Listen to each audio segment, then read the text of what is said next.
La vie en trois lettres, le journal en trois titres sur Canal 3 Bénin. Mesdames, Messieurs, bonsoir. Voici le sommaire de cette édition. L'actualité nationale avec les derniers préparatifs entrant dans le cadre de la tenue lundi prochain de l'examen du baccalauréat. Candidats et acteurs impliqués dans l'organisation s'affairent chacun à son niveau. Le coronavirus est là et bouleverse les habitudes, ce qui fait appel à la responsabilité des parents. Nous ferons le tour de quelques centres d'examen pour prendre le pouls des préparatifs de cette évaluation nationale dès le début de ce journal.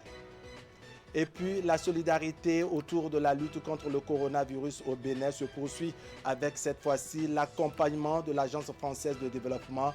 Des équipements d'urgence et de réanimation ont été remis aux responsables en charge du plan de riposte sanitaire au Bénin.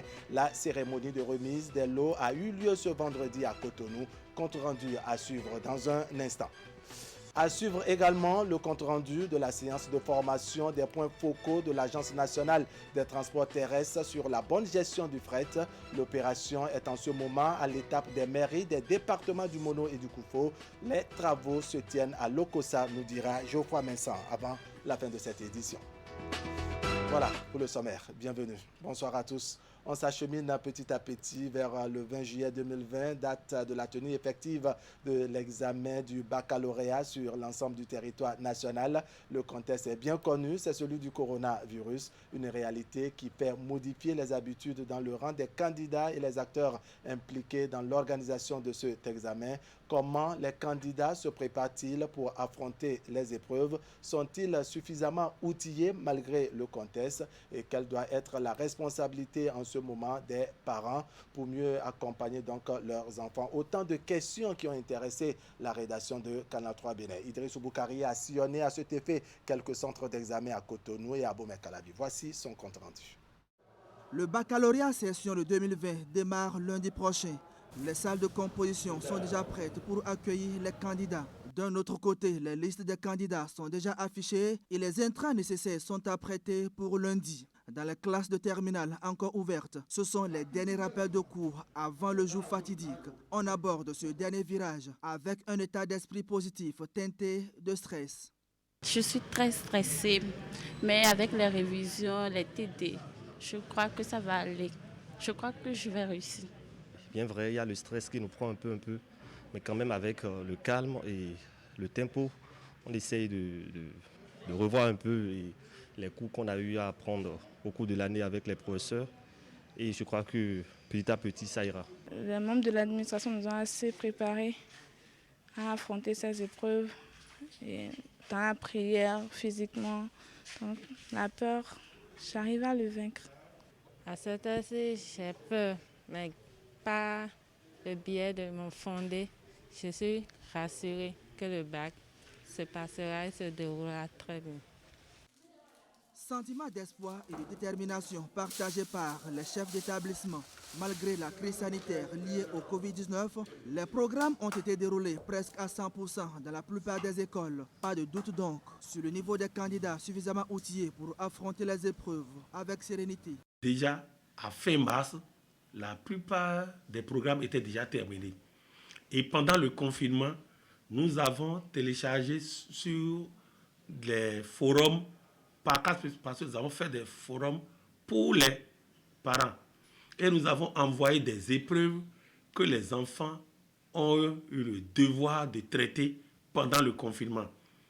Et les corrigés étaient ensuite mis sur les forums aussi pour que les enfants puissent comparer ce qu'ils ont produit par rapport aux corrigés. Et après ça, nous avons continué avec les révisions ordinaires avec les professeurs pendant 2 semaines. Et après cela, nous avons fait 6 semaines de renforcement intensif. Dans ces derniers jours, ces dernières heures, nos candidats sont en train de recevoir les derniers conseils. Quelques réglages pour finir les heures et affronter les examens du baccalauréat. Ils sont prêts, ils ont reçu déjà leur convocation depuis. Les préparatifs s'étaient bien déroulés. D'ailleurs, on était sur les derniers chapitres de l'année avant le confinement. Donc, à la reprise, C'est vrai que les enfants qui ne veulent rien faire ont oublié assez de choses. Donc, il a fallu des travail important pour les ramener à un niveau habituel. Les responsables d'établissement estiment avoir joué leur partition en donnant tout le nécessaire à leurs candidats. Et pendant ces dernières heures, il revient aux parents de candidats de prendre leurs responsabilités. Leur rôle est capital dans cette période. Pendant cette période, la responsabilité des parents est de surveiller les enfants à la maison, qui ne sortent pas et ne déambulent pas de part et d'autre. Ils doivent se ressaisir pour réviser les conseils qu'on leur donne, les leçons qu'on leur donne. La responsabilité des parents, c'est de discuter avec les enfants et de leur dire de ne pas avoir peur, parce qu'il y a ce stress-là que génère l'approche de tout examen.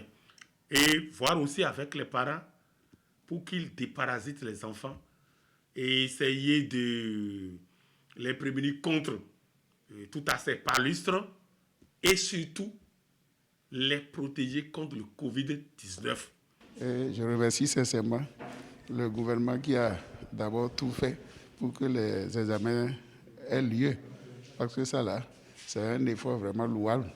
Parce qu'ailleurs, ce n'était pas ça. Donc je ne peux que remercier sincèrement, surtout notre ministre Kabou Maouyon, qui comprend vraiment l'enjeu et à des moments donnés, il se met à la place de parents d'élèves ou de fondateurs d'écoles et comprend vite nos problèmes. Au total, 95 404 candidats prendront part à cet examen sur l'ensemble du territoire national. Un effectif en baisse de près de 5 000 candidats comparativement à l'année dernière. Il est mis en place au ministère de l'Enseignement secondaire, de la formation technique et professionnelle un nouveau système d'information pour la gestion de l'éducation, en abrégé SIGE, après la phase de production et de validation des cahiers des charges techniques et fonctionnelles et celle de l'appel d'offres de la société chargée du développement du SIGE. Des experts se retrouvent pour d'autres réglages. Cette rencontre est celle qui va permettre, entre autres, de définir les objectifs et activités du futur système par les groupes utilisateurs. Les échanges vont durer 5 jours, nous apprend Imet Elena Moussou. L'atelier regroupe des experts nationaux et internationaux. Ils ont été invités pour l'élaboration du plan de communication interne au ministère des Enseignements secondaires, techniques et de la formation professionnelle. De ce plan dépend la réussite de la mise en place et l'appropriation par les utilisateurs du nouveau système d'information pour la gestion de l'éducation SIGE. C'est un ensemble de ressources humaines, de techniques qui sont mises en œuvre pour la collecte des informations, le traitement des informations, la diffusion de l'information à travers une plateforme intégrée qui est développée au sein de notre ministère. Il y a déjà un système d'information ici au ministère, mais il n'y a pas encore les interfaces. Donc on va essayer de faire en sorte que tous les outils qui existent au sein du ministère puissent communiquer, mais aussi avoir des interfaces avec l'extérieur, par exemple avec la fonction publique, mais aussi avec le MAMP ou avec l'enseignement supérieur. Depuis plusieurs mois, le gouvernement a sollicité l'appui de l'Agence française pour le développement AFD en vue de renforcer, améliorer et perfectionner le système d'information pour la gestion de l'éducation. Le cahier des charges techniques et fonctionnelles du SIGE ayant été produit et validé, un appel d'offres est en cours de lancement afin de recruter la société de services qui sera en charge du développement du SIGE. Cet atelier est organisé pour, entre autres, définir les objectifs et activités du futur SIGE par groupe utilisateur en vue de la communication auprès des différentes parties prenantes du projet, de réfléchir sur les outils possibles et les séquençages de la communication à mettre en place tout au long du projet pour lever les réticences au changement. Une fois que ces inquiétudes auront été identifiées, il va être nécessaire de communiquer autour de ces inquiétudes pour justement venir potentiellement aplanir les résistances qui pourraient apparaître. Il faut rappeler que c'est le projet soutien à l'enseignement secondaire SENS qui se charge de la réalisation du nouveau SIGE. Le SENS pilote également depuis plusieurs mois la construction de 700 salles de classe dans 6 départements du pays, la mise en place du cadre normatif ainsi que la réalisation de cartes scolaires dans les 12 communes pilotes choisies sur le territoire national. Dans le cadre du financement de 2 milliards de francs CFA accordés par la France via l'Agence française de développement au plan de riposte sanitaire du Bénin, un lot d'équipements d'urgence et de réanimation a été remis au ministère de la Santé. C'est une action mise en œuvre par l'Agence de coopération belge ENABEL et qui vise à appuyer le gouvernement dans ses efforts quotidiens. Les détails avec Asiongo Kanya Asiongo et Derhung Pevi. Ce sont les premiers équipements d'urgence que réceptionne le ministère de la Santé dans le cadre du financement de 2 milliards de francs CFA accordés par la France. À l'occasion, le ministre de la Santé, l'ambassadrice de la France et les représentants résidents de l'Agence française de développement et d'ENABEL, agence de coopération belge. Plusieurs matériels sanitaires composent ce premier lot pour la riposte contre la pandémie de Covid-19. Et c'est donc dans le cadre de cette réponse à la crise Covid que ce matériel a été acheté et remis aujourd'hui officiellement au ministère de la Santé pour être déployé à Alada notamment, bien sûr à Cotonou, mais aussi à Parakou, là où se situent les cas les plus graves, puisqu'il s'agit de matériel destiné à pouvoir aider les malades du Covid, les malades dans des situations graves, puisqu'il s'agit là de traiter des détresses respiratoires principalement. Il y a donc dans ce lot de matériel des concentrateurs d'oxygène. Il y a aussi de quoi remplir 400 bonbonnes d'oxygène. Il y a donc des monitorings de surveillance de tous les paramètres médicaux. L'Agence française de développement a fourni des appareils d'électrocardiogramme. En dehors de ça, il y a aussi du matériel de réanimation, vraiment pour les malades très gravement atteints, des appareillages de perfusion si la circulation sanguine venait à défaillir. Les équipements contribueront à améliorer les soins apportés aux malades hospitalisés, en particulier les cas sévères. Le geste vient renforcer les capacités de diagnostic, de dépistage, de surveillance sanitaire, de prise en charge et de sensibilisation des populations. Ces équipements dits d'urgence, qui seront dès demain répartis dans les différents centres de prise en charge du pays, viendront plus largement appuyer le renforcement du système de santé et bénéficieront à terme à l'ensemble des populations qui pourraient en avoir besoin. Depuis le début de cette pandémie, le gouvernement béninois déploie de considérables efforts qui sont appuyés par des sociétés et entreprises de la place, ainsi que des partenaires techniques et financiers. Pour le ministre de la Santé, ce don vient résoudre beaucoup de choses. Votre geste de ce jour vient vraiment à point nommé et la qualité du matériel et des équipements que vous mettez à notre disposition contribuera à renforcer la capacité d'action des structures dédiées à la prise en charge des cas positifs de la COVID-19 et d'assurer une gestion efficace de cette pandémie qui défie tous nos systèmes de santé. La France, par l'intermédiaire de l'AFD, apporte ainsi une réponse rapide au plan de riposte à travers le projet Équité, ensemble pour une qualité de soins équitable et transparent. Elle rassure le gouvernement de son soutien pour poursuivre les efforts entrepris dans le cadre de la riposte contre la pandémie du coronavirus.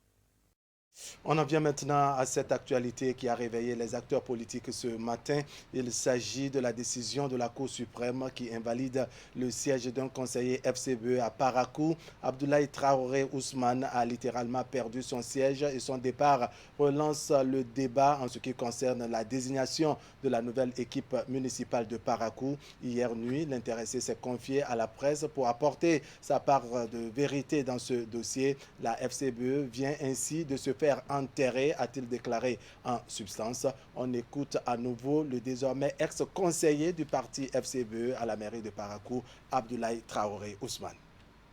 Ce qui nous est arrivé, vraiment triste, mais c'est malheureusement la réalité. Qui vous en souviennent, l'installation du maire de Parakou avait été un échec dans un premier temps. Et c'était moi, le conseiller, qui avait voté contre, n'est-ce pas, la désignation du maire Yaya Aboubakar et des CA, parce qu'il y avait un malentendu, n'est-ce pas, au sein du parti. Après, nous nous sommes réconciliés. Bon, Moi, je pensais que c'était fini, mais malheureusement, je crois que c'est entre nous-mêmes, la FCBE, qu'on est en train de se trottiller. Je suis désolé, c'est malheureux. Je voudrais prendre en témoin le président du parti FCBE, notre président, M. Paul Honquin. Je voudrais prendre l'opinion publique nationale et internationale à témoin que je crois que la FCBE à Parakou vient de s'enterrer elle-même. Ce recours qui a été fait, nous avons tout fait pour savoir qui a fait ce recours. Le recours ne vient ni du BR, ni de l'UP, ni d'aucun autre parti. Ça vient au sein de nous, FCBE. C'est interne. Le recours a été fait par un certain Assouman Amadou, qui est de Tourou, qui doit voter dans un centre de vote de Tourou dispensaire. Donc, qui a fait parvenir sa carte Lépi, qui n'a pas voulu signer et qui a mis une empreinte digitale. Le dit Amadou également a disparu. Jusqu'à l'heure où je vous ai parlé, il n'a pas pu mettre pied à la Cour suprême. On a demandé à ce que cela soit retiré, mais nos dirigeants n'ont pas voulu faire la lumière sur cette affaire, parce que c'était parti pour que M. Ousmane Traoré son siège soit invalidé afin que son suppléant ne vienne. Donc, je suis comme un danger. Il fallait tout faire pour invalider mon siège. Dieu étant en mou et qui ne dort pas, a dit, il vaut mieux donc que ce soit le parti qui paie, ce qui est malheureux aujourd'hui. Il faudrait que le président de la FCBE donc, sache que la FCBE a été enterrée à Parakou par, n'est-ce pas, les dirigeants d'aujourd'hui qui sont en tête.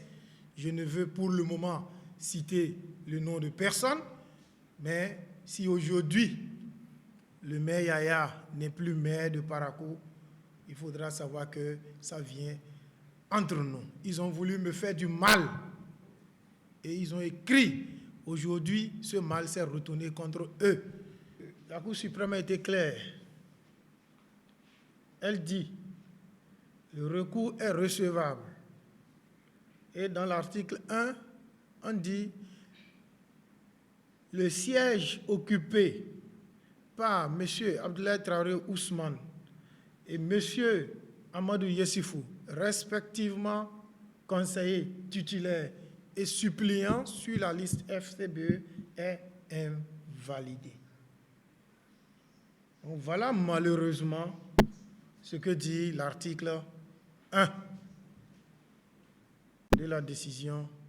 Voilà, Abdoulaye Traoré Ousmane, conseiller FCBE, qui a donc vu son siège invalidé à la mairie de Parakou par la Cour suprême.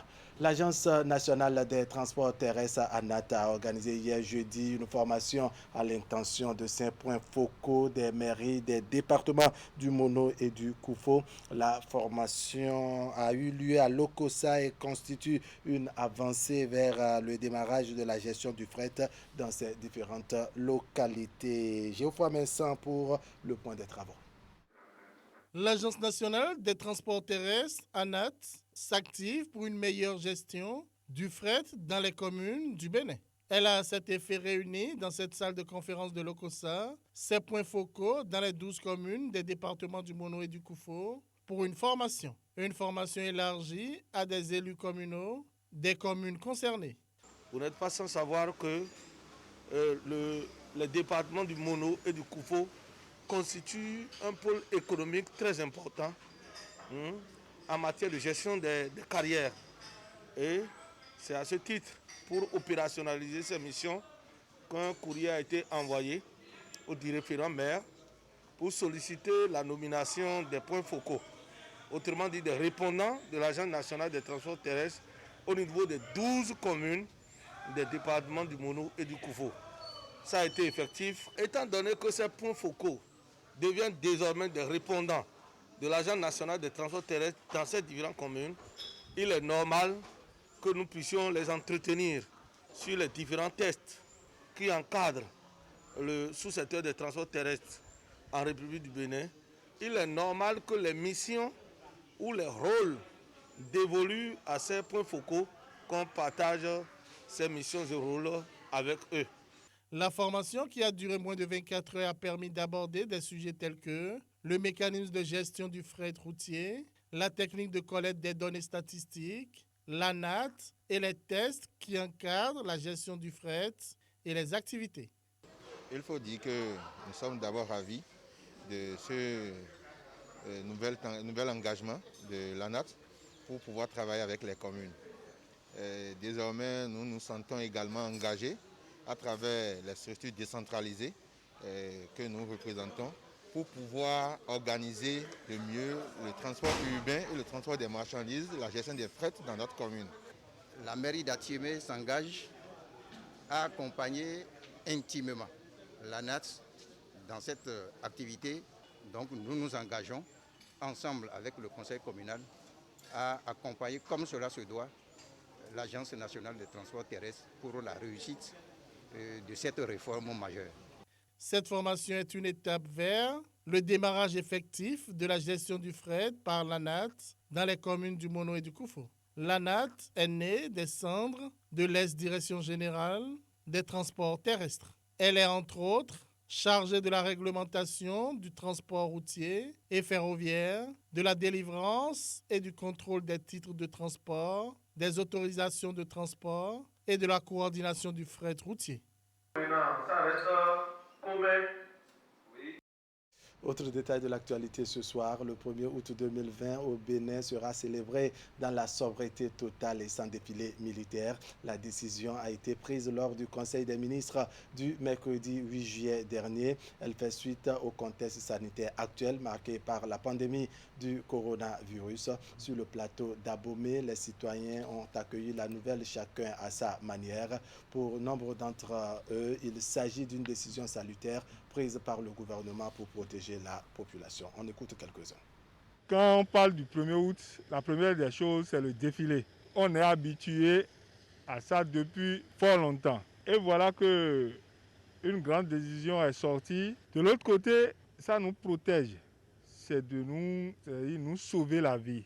Parce que vous savez tous, la pandémie qui est à l'actualité aujourd'hui ne permet pas de faire un grand regroupement. Le regroupement ne doit pas dépasser normalement 50 personnes. C'est au cours de ces grands rassemblements que le virus peut vraiment circuler. Moi, je ne peux que soutenir cette décision. Je suis parfaitement en accord avec le Conseil des ministres. C'est une décision salutaire. Vu ce qui se passe avec cette pandémie de Covid-19, c'est normal qu'on évite tout ce qui va permettre la propagation du mal. C'est une très bonne décision que le gouvernement a prise. Parce que lorsque vous ne vivez pas, vous ne pouvez pas fêter.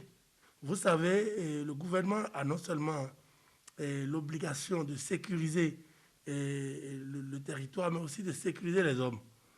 Et par conséquent, nos militaires, nos invités de BAC, les autorités, tous ceux qui doivent assister à ce défilé de 1er août doivent être au moins protégés.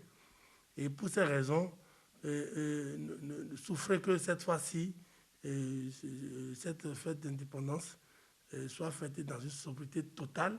Comme on le dit souvent, la santé avant tout. Lorsque nous allons laisser nos militaires aller faire ce défilé, et après, il y aura des masses de personnes qui vont avoir le Covid, on va commencer par accuser le chef de l'État. Maintenant, il a anticipé. Je crois que c'est mieux. La célébration du 1er août de cette année, l'État central a décidé de célébrer ça dans la sobriété. C'est vrai, je pense que c'est à cause de la pandémie qui sévit aujourd'hui que l'État a pris cette décision. Donc, j'apprécie cela. Nous sommes dans un contexte spécial, jamais vécu. Donc, il fallait comprendre. Avec l'avènement de ce fléau, la pandémie du virus Covid-19 qui menace le monde entier, aussi bien sur le plan économique et sur le plan de la santé. Cela fait ravage. Et je pense que le gouvernement, avec le chef de l'État à sa tête, a apprécié la situation à sa juste valeur. Il est bien qu'on peut organiser des manifestations festives, mais de l'autre côté, les conséquences, elles seront lourdes. Parce que la propagation de ce virus, avec le mode de contamination, c'est, vous voyez, il serait inconscient de la part d'une autorité de vouloir rassembler son peuple pour une question d'honneur.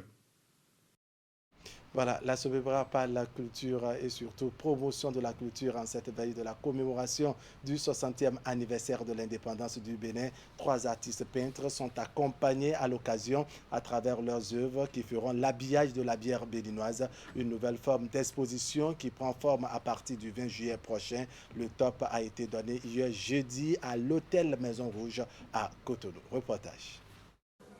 La bière nationale des tout prochains jours va sentir culture tant de par son goût que de par son habillage. Les responsables de la Sobebra ont trouvé la formule idéale en cette période de célébration du 60e anniversaire de l'indépendance du Bénin. 3 artistes peintres, Chief, Sanda et Moufouli Bello, verront leurs œuvres voyager à travers les bouteilles des produits Sobebra. L'art plastique, c'est un accès à tous et que malheureusement certains artistes extrêmement doués n'arrivent pas forcément à en vivre. Et c'est un petit peu la philosophie de cette opération, c'est de promouvoir l'art, mais promouvoir aussi ceux qui le font. Et si nous avons pris la décision de choisir ces trois artistes, c'est parce qu'il y a une logique. Avec une exposition ici même à Maison Rouge pendant 1 mois où les artistes ont pu mettre à la vue des visiteurs une partie de leurs œuvres, et la confection de coffrets qui seront des coffrets, on va dire, en édition limitée, pour pouvoir marquer le 60aire de l'indépendance du Bénin et cette opération spéciale avec 3 artistes que nous avons accompagnés et qui ont choisi de nous suivre dans cette opération. Le choix cette année des artistes plasticiens réside dans la capacité de ces derniers à communiquer et à partager le vécu des potentiels consommateurs à travers leur art. La Sobebra joue donc le rôle de mécène pour faciliter ce brassage et ce nouveau style d'exposition. Donc, la béninoise, c'est une bière. Et cette bière, ceux qui boivent la bière, c'est qui? C'est tout le monde qui boit la béninoise. Du pauvre au riche qui boit la béninoise. Si le gars qui n'a pas assez à l'art, il ouvre une bouteille de béninoise, il voit une œuvre de Sanda, une œuvre de Moufouli. Ça veut dire que le gars, tu lui apportes quelque chose. Honnêtement, vous êtes rentré dans le Bénin et beaucoup de gens doivent prendre vos exemples. C'est une façon d'enrichir le Bénin à travers sa culture, à travers son art. Je suis un artiste plasticien Peul et la majeure partie des thèmes que j'aborde sont axés sur la culture Peul. Donc au moins je suis quand même très content du fait que quelque chose est fait sur les arts plastiques. Et je remercie tous les membres de la Sobebra qui ont œuvré quand même à ce que cette initiative quand même ait lieu. C'est en résumé une opportunité qu'offre la Sobebra à ces 3 talents de mieux se faire connaître et de faire la promotion de leurs œuvres. Cette ambition va se matérialiser à travers un coffret de 3 bouteilles dans un format inédit limité à 200 exemplaires. L'idée couvre la période du 20 juillet à fin septembre 2020. Voilà, c'est sur ce reportage d'Asiangwa Kanya Asiangwa que nous mettons un point final à cette édition, que je vous remercie d'avoir suivi. L'information continue sur Canal 3 Bénin. On va se retrouver très bientôt pour partager le reste de l'actualité. Allez, portez-vous bien.